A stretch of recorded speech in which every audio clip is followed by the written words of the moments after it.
So what I have for you is two examples of which, service was done. There was gratitude for one, and there wasn't gratitude for another.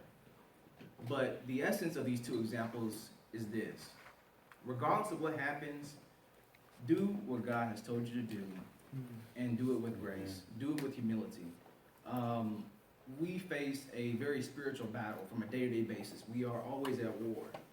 So it behooves us to always have our gear on. So regardless of what we face from day to day, we have to be prepared for what the devil's going to throw at us, So even if you try to help somebody, I'm just going to let you know, sometimes it's not going to be on good grounds that, that person actually receives it and takes it as, as gracious, as something that they can be, that can be some type of gratitude towards. So the first thing I'm going to talk about is my wife. So she went shopping. she went shopping. She went shopping and she went to Kroger. She does this every weekend. She goes to Kroger's, gets the groceries and everything else, and does her thing. I don't get involved in that type of stuff. I'm just not a grocery getting man. But I do support her.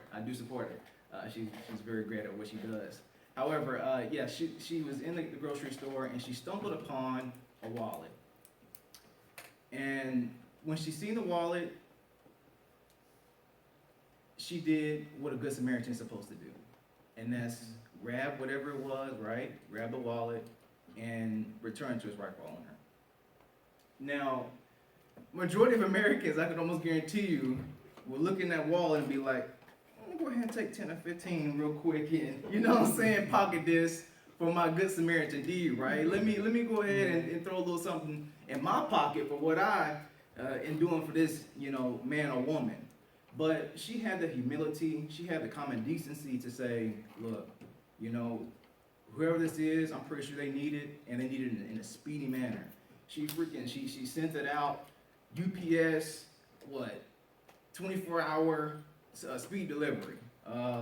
And the person got it, and they were exuberant. They were happy. They were jovial. They were really happy about what somebody had done for them. An act that they didn't really see coming. They didn't really even think that somebody was going to put that effort in to actually, have a wallet sent, back to them. So it was very, touching that somebody cared that much about someone they had no clue of.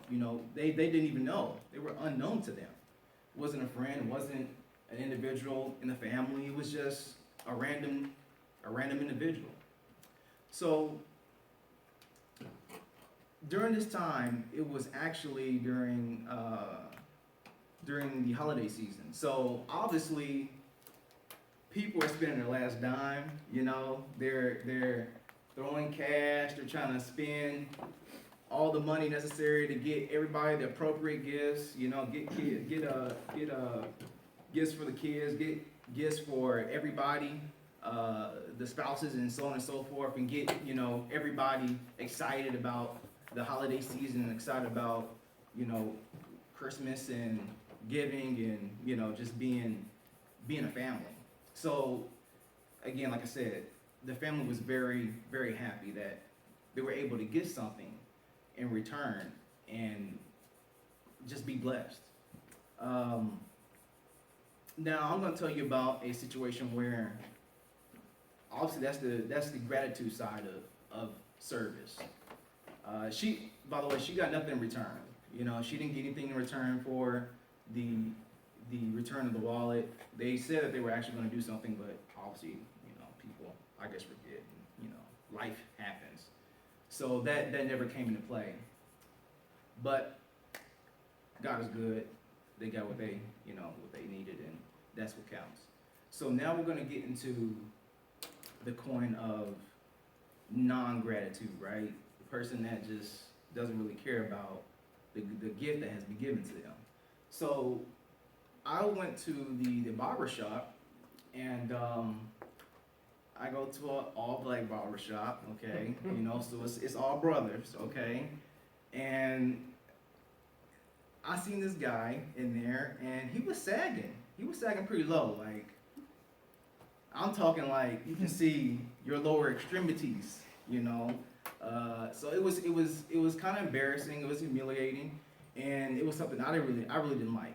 I was like, somebody needs to put a stop to this, an end to this, right? So I go, okay, what can I do, Lord, to show this young man some love, but at the same time, not seem, vindictive or seem like I'm trying to get on to him about something or, seem too harsh. So God just told me, hey, look, man, just go ahead, shoot over to the house, get a belt, hand it to him, and just throw up your hands and say, hey, my job here is done. So I went to the house, got the belt, got a military belt on top of that, so I was pretty, upset because I gave away my military belt, and I kind of possess, those things are prized possessions, because once you give that away, that's you can't get that back unless you go back in. I ain't going back in. So I gave away a military belt to the man, and I just told him, hey, bro, here you go. Just pull your pants up or whatever. I'm just trying to give it to you, out of love. And I left. So I'm thinking, it was received on good ground. I didn't get on to him. I didn't bark at him. I didn't, get bear down on him and get all up in his chest and bear down and just really act like I was pissed about the situation. I just was like, look, man, this is out of love. I care about you. I want you to succeed. I want to see you grow as a man. So this is what I have for you. This is something that all men need in order for you to function within society. You have to have your pants pulled up, you have to be disciplined, things like that. So it was just my contribution to another man. So I see that same young man 2 weeks later, and I see the same thing. I see his boxers showing, his booty all out, and I'm like, Lord have mercy. So I'm getting pissed. I'm like, what is going on up in here? I done gave this boy a belt. I done did everything necessary, Lord. Why me? Why do I have to give something to somebody and then they show me, something different in return? They show me something that is contrary to what I thought I deserved, right? For giving him something that was a piece of me, something that I worked hard to get. And so the Lord kind of settled me down in the situation, and he said, look, man, at the end of the day, you did what you were supposed to do. Yeah, that young man is going to remember you, hopefully forever, right? He's going to remember what you did for him, and regardless of if he shows gratitude now or never shows it at all, I'm still going to reward you for your good duties, for your good deeds. And that's the service part of life. Like, service is what is necessary for us to grow as human beings, for us to grow as leaders. We have to serve each other. We have to serve people in the community. We have to be leaders and stewards. And even if people don't show the type of reaction that we would really like for them to show, it's still appropriate that we still go out there and be disciples, be Christian leaders, men and women of God, and be like, look, man, even though you might not like me, even though you might not like my techniques, you might not like what I say or what I do, but at the end of the day, I love you. And that's what Christ is all about.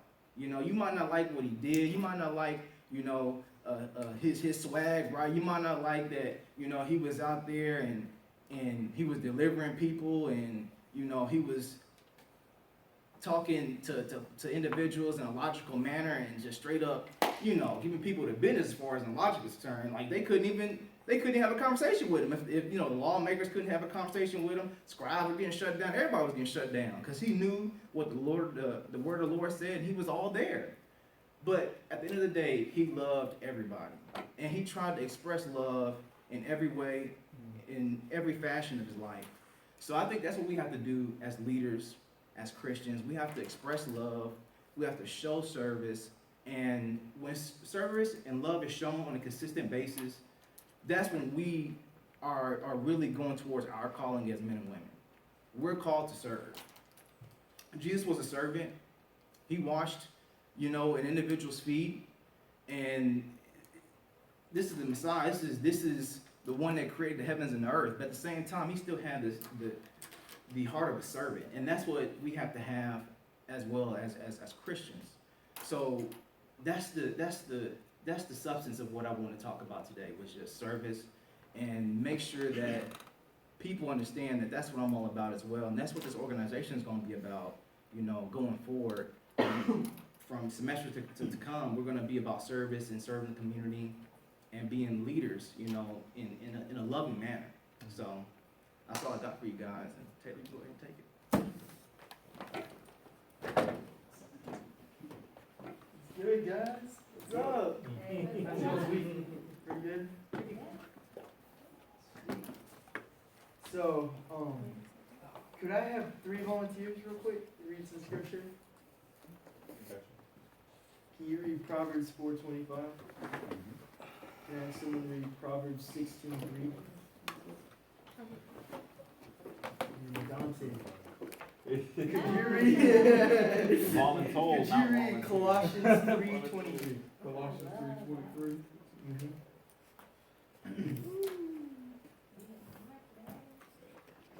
All right, Chris, you ready? Yes, sir. And the word of our Lord reads, "Let your eyes look straight ahead, and your eyelids look right before you." Commit to the Lord whatever you do, and He will establish your plan. Whatever. Wait, Yeah, Colossians 3:23. yeah, 3:23. Whatever you do you work heartily, as for the Lord rather than for men. So, chapter 4 within this study spoke on the law of navigation, and the author opened up with 2 examples. One was an explorer from the Netherlands named Edmundson, and the other one was an English explorer named Robert Falcon Scott. And they both set out to explore and find the South Pole. That was their main goal. But 2 of them had completely different approaches. Edmundson, he was the first one to discover the South Pole, and he was more strategic with his planning. He did things such as, supplying the right amount of materials needed for the group of men that he had. He made sure that he hired the best guys around. They handled the dogs and handled the equipment that they were using. And he made sure that he plotted out a good route so that, after X amount of days, they were able to kind of replenish their supplies and continue on and rest and find rest during their journeys. Robert Falcon Scott, he also found the South Pole, but he found it over a month later, which is crazy. And a lot of the reasons why is because he didn't really think through some of the stuff that he set out to do. So he did things like instead of using dogs like Edmundson did, he would have rather used ponies. So he brought horses to the Arctic, which is, in my opinion, I don't know what's going through his head, honestly. And he also used motorized sledges. And so the motors quit working, the ponies eventually died, and the men had to pick up the slack. And on top of that, he didn't plan his route right. So a lot of the supplies, they weren't supplied well enough, because I believe from what I read, he had enough supplies for 4 people, but he ended up bringing an extra guy last second. So 5 guys are splitting enough food and water for 4. And that's not good. And so the takeaway message is that Scott's team fell apart because he had no clear vision. He didn't think things through. Edmundson thought things through, and that's why he was the first one to discover the South Pole. And some of the things that happened to Scott's team is one of the guys died on the trip back. Another committed suicide because his frostbite was so bad on his feet that he, instead of slowing down the team, he just walked out into the blizzard and never came back in the middle of the night. And the rest died on their journey back to the base after they found the South Pole. So the takeaway message is followers need adequate leaders along to lead them effectively in order to get to the destinations that they need to reach. And they need someone who's visionary, someone who, sees what they want to accomplish and is able to kind of think through things critically and assess, what they need and what they need to succeed. And so there's a good quote by Jack Welch that says, "A good leader remains focused. Controlling your direction is better than being controlled by it." And another one by Leroy Imes that reads, "A leader is one who sees more than others see, who sees farther than others see, and who sees before others do." And so he listed a couple things that leaders should do in terms of navigating their pathways. And those things included visualization, so being able to visualize their goals, visualize where they want to go. Setting goals, understanding what it takes to accomplish those goals, knowing what's needed to succeed, and then recognizing the obstacles. And that's one thing that Robert Scott Falcon lacked. He lacked in all of it, but especially the obstacle part, because he clearly did not think things through. And so we can draw a lot of this, navigating our pathways through our experiences.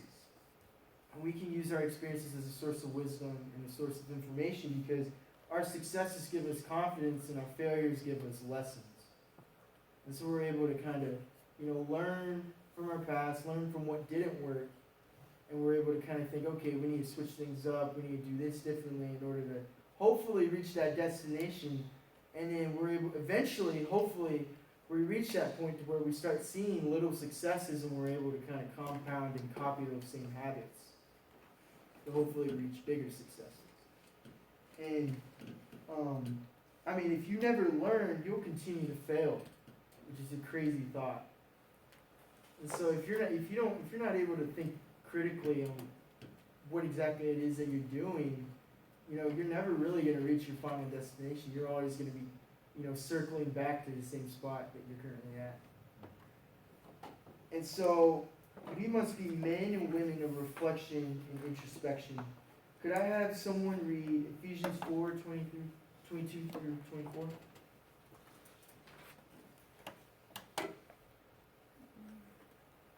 You said Ephesians what? 4, chapter 4, 22 through 24.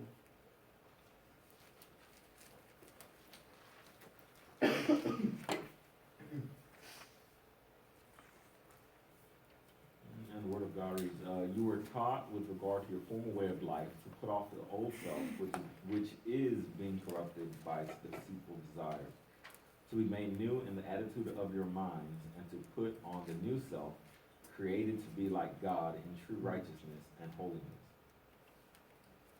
So basically that's saying we need to seek God and allow Him to transform our minds so that we can transform our patterns.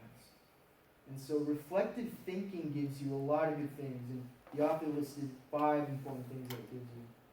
First one being true perspective, so it gives you, it allows you to see where you're at currently, who you are personally. It gives you emotional integrity. It gives you increased confidence in yourself.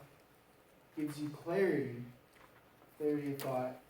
And it finally gives you the ability to internalize experiences and learn from them. And so we must look inward. I know it's kind of a corny thing to say, because you hear a lot of spiritual people say, meditate and, look inward, look into your innermost self in order to find your desires. But we have to be men and women of reflection and look more inward so that we can draw from our experiences and outward to examine our situations. So leaders count the cost before committing. And that's another big thing too that Robert Scott Falcon didn't think through. He didn't think about the morale, all the morale hits that we're going to partake because of the ponies dying and the men having to take up all the slack. He didn't think about timing, momentum, culture, finances, talent, or anything. And so the author also listed a couple things on ways to increase levels of introspection. And those are things such as meditation, prayer, visualization of your day, reading the word, and journaling. So leaders must have faith in their abilities. We must remain positive regardless of what life throws at us. Because we'll never have all the answers. We'll always be, making mistakes, and we'll always be learning. And so we must remain optimistic and learn to balance that with realism. We must be men and women of intuition, but also be forward-thinking and plan things out. And we also must balance faith with facts. And so he had a pretty interesting acronym called Plan Ahead. The P stood for predetermine a course of action. The L stood for lay out your goals. The A stood for adjust your priorities. The N stood for notify key personnel. And then starting with the head, the A stood for allow time for acceptance. H stood for head into action. E stood for expect problems. A stood for always point to your successes. And D stood for daily review of your plan. And so don't allow fear or lack of imagination to hold you back on where you want to go in life.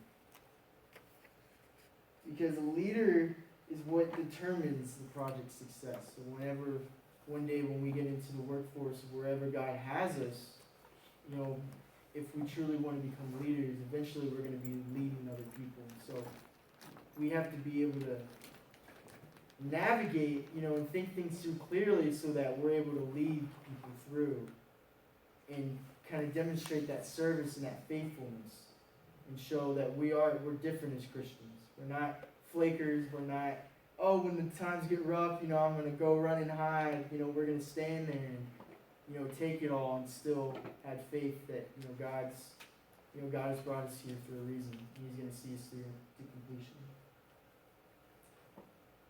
So the next chapter spoke on the law of addition. So could I have 3 volunteers to read scripture? 3 different people, if possible. First one being Luke 6:31. The second one being Mark 12, verses 30 through 31. And then the last one being 1 John 4:8. I got you on question.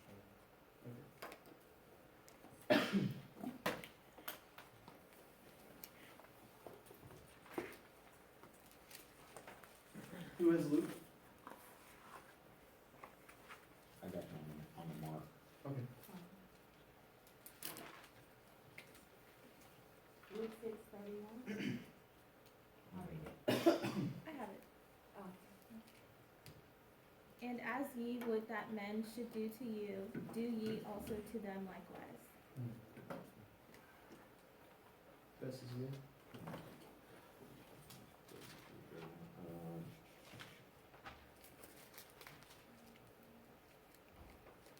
Love the Lord your God with all your heart, with all your soul, with all your mind, and with all your strength. The second is like it, love your neighbor as yourself. There is no command greater than these. Tiffany, whoever. He who Oh, does- Chris. He who does not love does not know God, for God is love. So the law of addition, the main point that I got away from it is that leaders add value by serving others. And this kind of ties into what Michael spoke on earlier. The example that he gave towards the beginning, what's that? No, I'm good. Grand I life got cookies for everybody. Grand life. The example he gave was this guy by the name of Jen Senegal. He was the co-founder of Costco.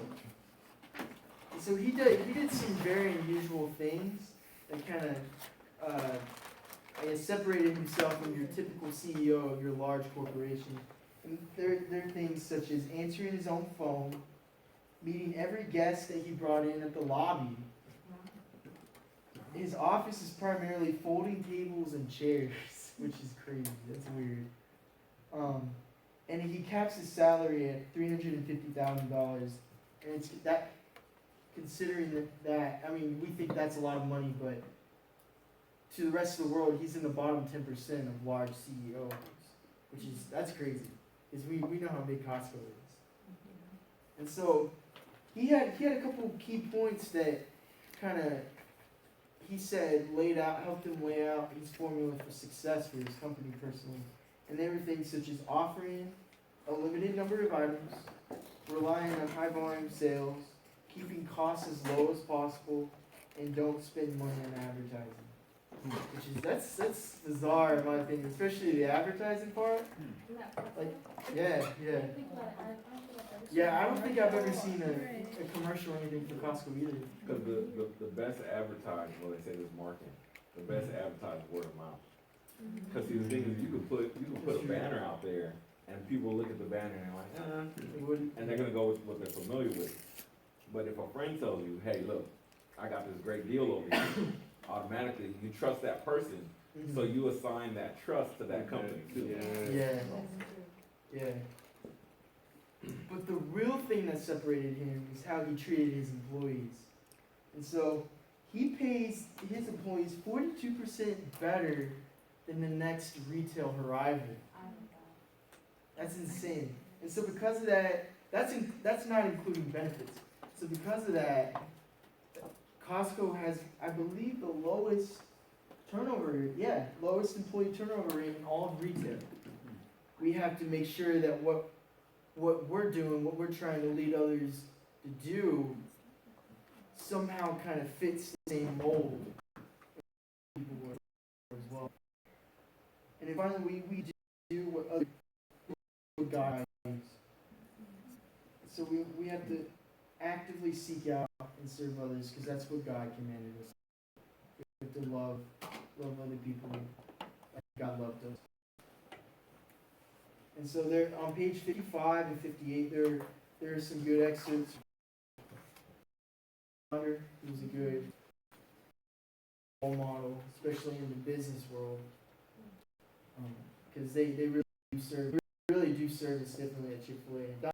Dante recently got a with an internship there, so he can kind of speak on that.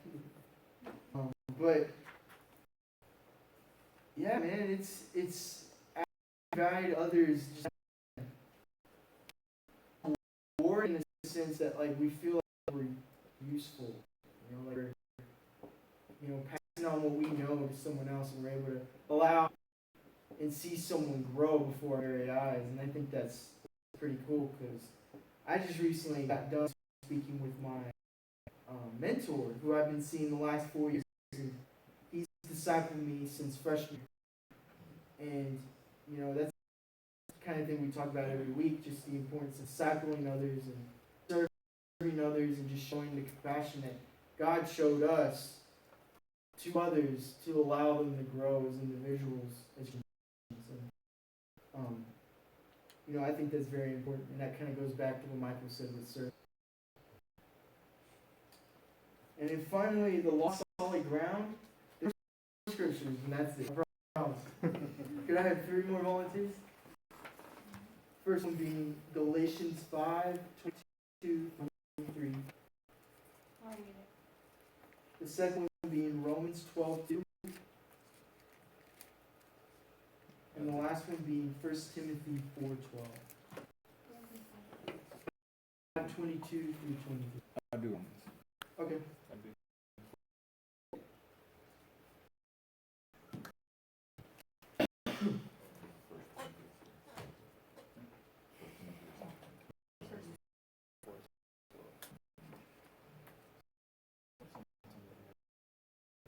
Go ahead.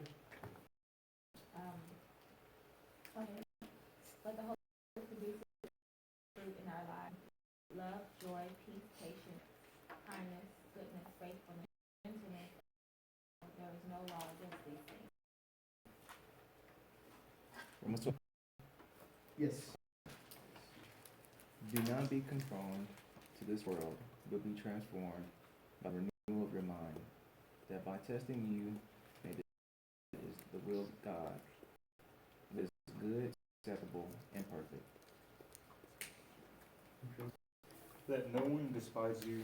Let no one despise your youth, but believers in word, conduct, love, in spirit, in faith, in purity. So the solid ground speaks of integrity as an individual, and how when others see that that we aren't men and women of integrity, they begin to lose trust in our abilities to lead them. And so he spoke on how mistrust in leaders is not really due to their decision, but to their leadership. And so we can question their abilities to lead them and build that trust and even listen to them. And so, with integrity, we can't shortcuts. No matter how long we've been leading the people, we have to stay true to what we believe. We have to stay true to ourselves. There's a good quote that talks about trusting the foundation of that. Trust being the foundation of our integrity, and it takes years to build, seconds to break. And I know, like personally, my dad has told me this, and it really speaks volumes because it's true. Like once someone does something to offend you or does something to kind of break that trust, come back, trust them again. They already crossed that line. They already did whatever it is that they did. And building trust is done by displaying good character.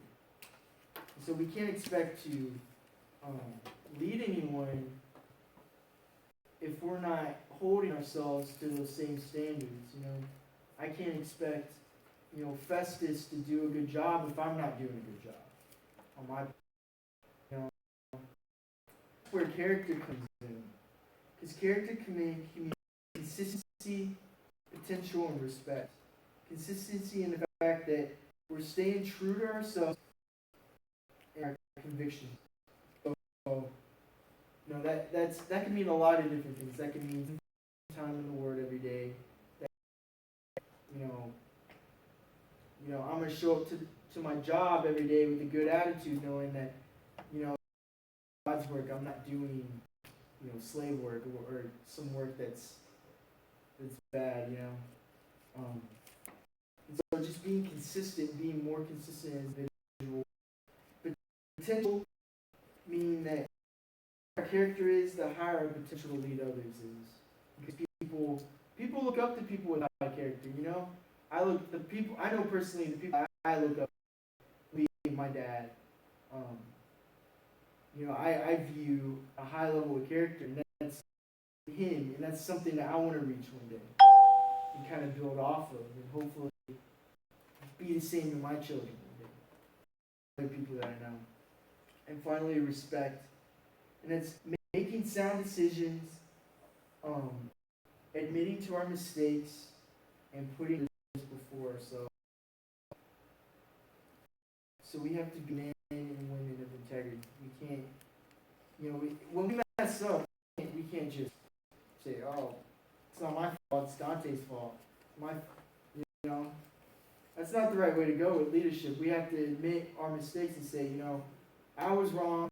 This is where I was wrong, and let's all work together. Let's try to come to a solution. And we have to make promises to ourselves. We have to say, whatever it is that we did to kind of break that trust, we have to. We shouldn't do that. We shouldn't try to save because otherwise everything will fall apart. So character builds integrity.